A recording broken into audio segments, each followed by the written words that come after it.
Bonjour et soyez les bienvenus. Aujourd'hui, nous allons explorer ensemble, la deuxième partie des informations qui ont été transmises concernant les prévisions de Grigory Grabovoy sur les fluctuations de l'espace-temps. Alors, nous allons chercher à comprendre ce qui se prépare, non pas pour avoir peur, mais pour agir, et vous êtes au bon endroit pour cela.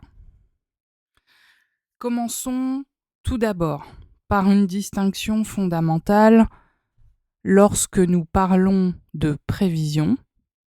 Chez Grabovoy, il faut que vous oubliez Nostradamus. Vous l'oubliez. Une prévision, chez Grabovoy, c'est un futur possible. Les prophéties fatalistes qui décrivent un futur figé n'existent pas dans l'univers de Grabovoy. Ici, toute prévision est une prévision de pilotage. Donc l'information qui nous est donnée pour que nous puissions effectuer un contrôle est transformée un événement potentiel en une réalité harmonieuse. Nous allons observer et regarder notre planète. Le fait que la Terre ne soit pas régulièrement percutée par des corps célestes n'est pas une chance aveugle. C'est le résultat d'un pilotage, d'une gestion active de la réalité. Et donc aujourd'hui, dans ce processus de protection qui demande la participation d'un nombre croissant d'êtres humains, c'est nous, c'est à nous, et c'est par notre conscience logique que nous allons percevoir le travail de notre âme pour assurer la sécurité de la vie sous toutes ses formes. Donc la vie, elle est partout. C'est les animaux, les végétaux, les minéraux, mais c'est aussi tous les objets qui nous entourent. Ils sont vivants, d'accord ? Alors nous allons maintenant entrer dans le cœur du sujet que nous avons déjà abordé dans une vidéo précédente, les fluctuations de l'espace-temps. Et donc on va rappeler brièvement de quoi s'agit-il exactement. Alors, nous avons déjà une première vidéo qui donne un certain nombre d'éléments de réponse. Ici, c'est la suite, disons l'approfondissement de ces connaissances. Donc, de quoi s'agit-il exactement, les fluctuations de l'espace-temps ? C'est simple, hein. Il ne faut pas confondre cela avec de la turbulence. La turbulence, qu'elle soit dans l'air pour un avion ou dans l'eau, concerne la dynamique d'un flux localisé. Les fluctuations dont nous parlons maintenant sont bien plus fondamentales. Elles concernent les oscillations de la matière, même de la réalité. Et elles se produisent absolument partout dans tout l'univers. Alors, il est crucial de comprendre que l'espace et le temps ne sont pas du tout séparés. C'est un continuum. La matière n'est pas isolée du temps. Ces fluctuations sont des processus naturels liés à l'évolution infinie et à l'expansion de l'univers. Cependant, il faut savoir que les prévisions indiquent que nous approchons d'une période où ces fluctuations pourraient atteindre une intensité inédite, touchant les niveaux profonds de la matière physique. Alors, est-ce que nous voyons déjà des signes ? Nous pouvons nous interroger sur ce point. Alors, la réponse serait oui. On observe des phénomènes dans le bassin de l'Amazone, par exemple. Plus fascinant encore, l'apparition de bolides et de comètes qui semblent surgir de nulle part. Alors, ce n'est pas de la magie, c'est le résultat de processus au niveau quantique qui s'accélèrent. Alors, ces objets naissent de ces fluctuations profondes. Des séismes peuvent également en être des conséquences secondaires. Alors, vous allez me dire, mais comment cela nous affecte-t-il, nous, êtres humains, êtres vivants? Eh bien, comme le corps est un capteur sensible, face à ces fluctuations à venir, vous pourriez ressentir une forme d'instabilité physique, ou bien encore percevoir des zones de vide dans votre conscience. L'image la plus parlante est celle d'une personne à qui on retire un plâtre après des mois. La jambe est là, mais l'impulsion motrice semble perdue. On ne sait plus comment marcher. Le corps va sembler momentanément ingouvernable, désorienté, mais cela ne va pas durer tout le temps. Alors je vous rassure tout de suite, cela n'aggrave pas du tout les maladies d'ordre psychiatrique. En revanche, si vous sentez cette désorientation, sachez que la connaissance est votre antidote en fait. C'est comme un pilote d'avion qui sent les changements météo 2 heures avant l'atterrissage. Donc si vous comprenez que votre malaise est une réaction de votre corps captant une information du futur, ces fameuses fluctuations, donc votre état, se stabilise immédiatement. Reconnaître la cause permet de normer l'effet, tout simplement. Donc ça, c'est un sujet que nous abordons souvent ensemble. Quand nous comprenons la cause d'un problème, déjà on a fait 80% du travail. Voilà. Et c'est vrai que les technologies de Grigory Grabovoy, tout le système de connaissances qu'il nous propose aide à aller vers ça en fait. Et notamment la technologie PRKU et tous les pilotages divers et variés qu'on peut pratiquer, ainsi que les pilotages sonores, c'est-à-dire que moi j'avais des prises de conscience que je n'avais pas avant. Voilà. Il y a des compréhensions qui se font beaucoup plus rapidement, très très vite, ou des résolutions de problèmes aussi qui se voient accélérées. Donc revenons-en à nos moutons. Donc face aux fluctuations de l'espace-temps, alors qu'est-ce qu'on peut faire hein Clairement, en quoi on est concerné et on l'a dit un peu plus tôt, on est responsable de piloter en fait ces événements. Donc ce qu'on va faire, parce qu'il y a eu urgence à agir, c'est plutôt une action structurée. Alors, en premier lieu, la technologie, évidemment. La technologie inventée par Grigory Petrovitch Grabovoy fait l'objet d'enregistrements de brevets pour les appareils PRK1U.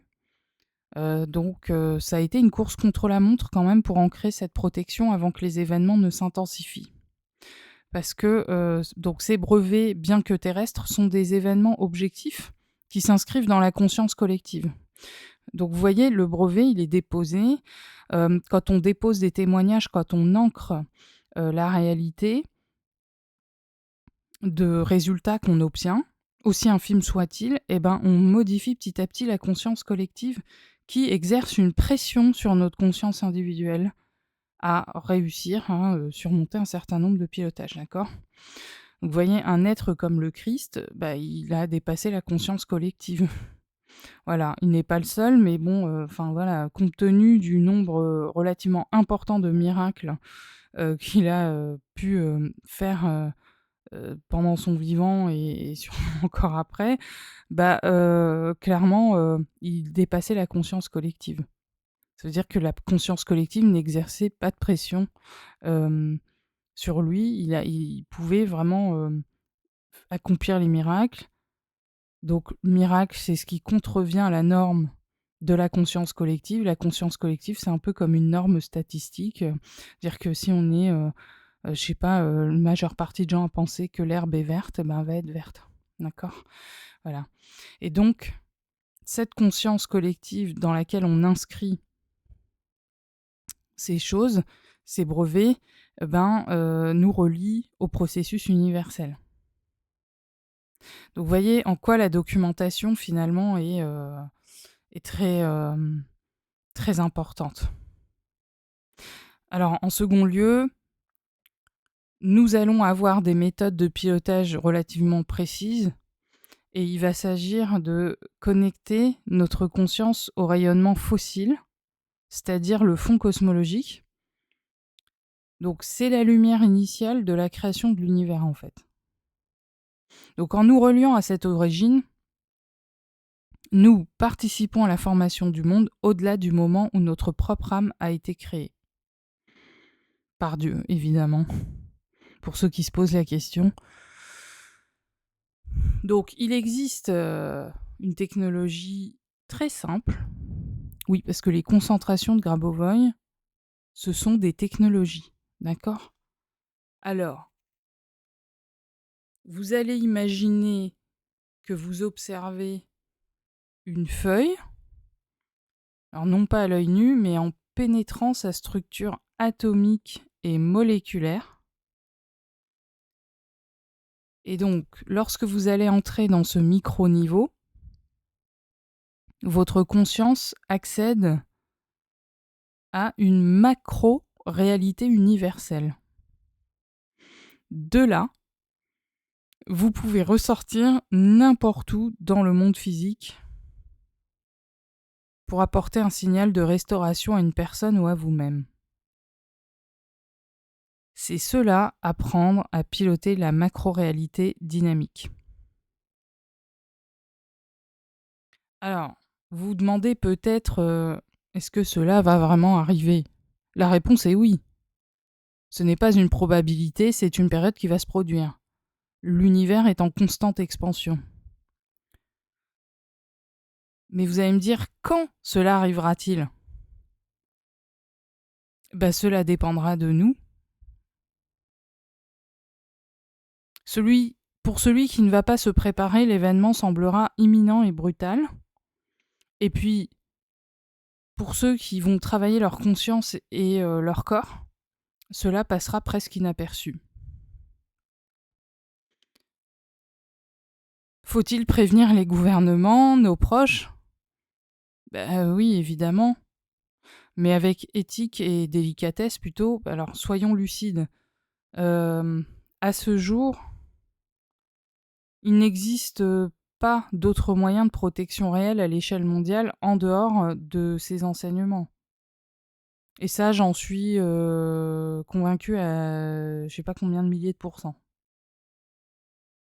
Donc l'objectif final, ce n'est pas juste de survivre à une tempête cosmique. L'enjeu est beaucoup plus grand que cela, parce qu'il va s'agir plutôt d'assurer une vie éternelle sans interruption. Et en gros, nous ne voulons plus avoir à perdre le corps physique pour ensuite le ramener en se réincarnant, par exemple, et ou en faisant ou en revenant tel qu'on était déjà. Voilà. Ce qu'on veut, c'est une vie continue, stable et divine. Alors, c'est pourquoi l'étude ne doit pas être fragmentaire.